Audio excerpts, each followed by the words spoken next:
I can't believe how many people are here tonight. It's about 2 degrees outside, and I'm so honored.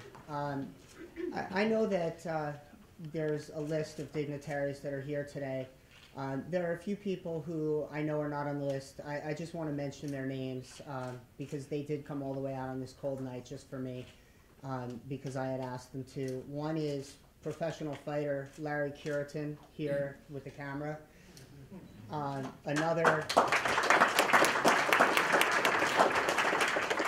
we have in the back the Bergen County Chairman, Paul DiGaetano. In addition to our own Morris County Sheriff, who I know will be announced in a short time, we have the Union County Sheriff, Peter Cavelli.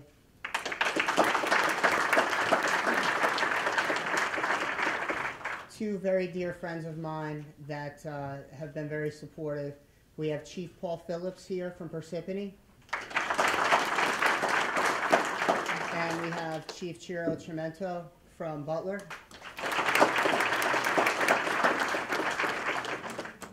I also see that former Parsippany Mayor Jamie Barbario was kind enough to join us this evening.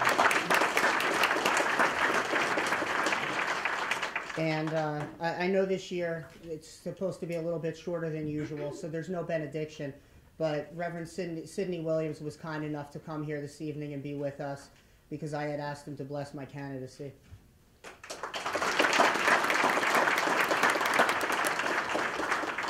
So, since it's my night, I might go a little bit long here, and I apologize in advance. But 2 years ago, I explored a run for Freeholder. There was talk of needing a team, fundraising, the difficulty of fundraising by yourself when other people were out there that you had to compete with that were teams. And I ultimately decided it wasn't the time for me, but I did know that I would run soon. Last year at this time, there was a young man named Hank Lyon sitting up here on the dais. And Hank was an independent voice on the Freeholder board, which is something that I intend to be. He didn't have a team or a line or a clique. Hank listened to everyone, he learned, and he formulated his own ideas that he brought to the board. He was the kind of person that I believe that the Freeholder board should have, and I had no intention of running against him. But last February, Hank decided to announce that he was not running for his Freeholder seat, that he'd be running for Assembly. When the announcement came, there were several people who jumped right in. I took a week to think about it and determine whether I had the time to make the commitment and the ability to make the commitment given my business at that time. When I made the announcement that I was running, only about a week after everyone else had jumped in the pool, I found myself being called a late entry and that I was told I was too far behind to catch up. And I couldn't believe that that happened just because I took a week to make sure that I was in the right place to be doing this. But I thank those people now for their naysaying because it motivated me just to work that much harder.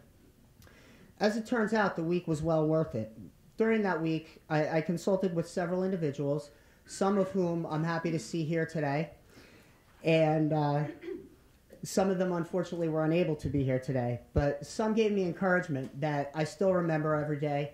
Some called me every single day to make sure that I was working hard, no matter how tired I was.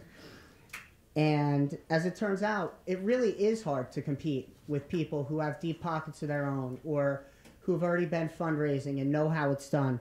And it's hard to compete when there's a team of individuals out working for somebody, going to 5 or 6 events a day as an individual. But fortunately, I'm willing to work hard, and more importantly, I found that I did have a team behind me. And that team grew as I moved through the primary. Some gave funds, some gave time, some gave both.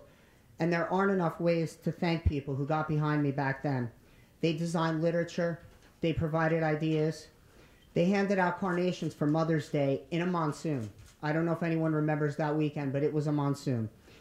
They were putting newspapers in plastic bags on front porches before sunrise in the cold November rain.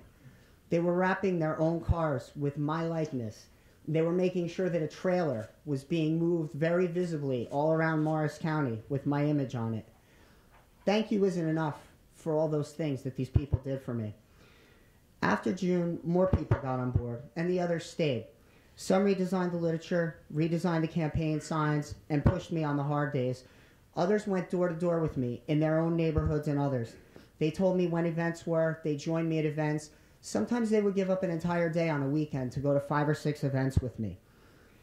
As I'd exhausted my funds in the primary, a few people who were here in this room tonight helped me and showed me how to raise funds so that I could get at least one mailer out to the whole county for the general election. They made sure that letters were printed for me so that I could send them out to people that were voting by mail. Others labeled them, stuffed, sealed, stamped envelopes, thousands of envelopes. People came in every day to put together signs for me as election day neared. Some went out overnight planting signs all over the county to make sure that my message was visible, and others called their friends to ask for votes. Ultimately, many of the people in this room that I'm speaking to tonight, we did it. And thank you all. But thanks will never be enough, because if it weren't for you, I wouldn't be standing up here saying this to you tonight. What I will do for you is I'll be a direct line to the Freeholder Board about the concerns of the citizens of Morris County. And what I will do is work every day to be the person that you believed in when you did all the things that you did for me. One last time, thank you.